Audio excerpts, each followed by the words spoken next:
প্রিয় দর্শক, যে ভিডিওটা দেখতে পাচ্ছেন, মানুষ কারাবিরি করে ভাত নিয়ে যাচ্ছে। আসলে এখানে কেন মানুষ কি এতটা না খেয়ে আছে, নাকি আসলে কতটা দুর্যোগে পড়ে আছে সেজন্য কতদিন তারা কোনো খাবার পায়নি?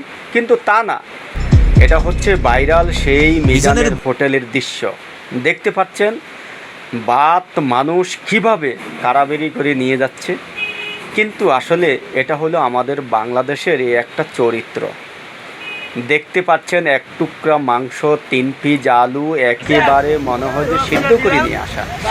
আর এখানে এমন এমন কিছু নারী যা দেখতে, এই মেয়েটা একবার মিজানকে বাপ ডাকে, আবার তাকে ভাই ডাকে, তাকে এক টুকরা ভাত খেয়ে দেওয়ার জন্য দেখতে পাচ্ছেন। কিন্তু আসলে এটি হচ্ছে আমাদের স্বভাব। আর এখানে মানুষ কি পরিমাণে ভাতগুলি নষ্ট করতেছে।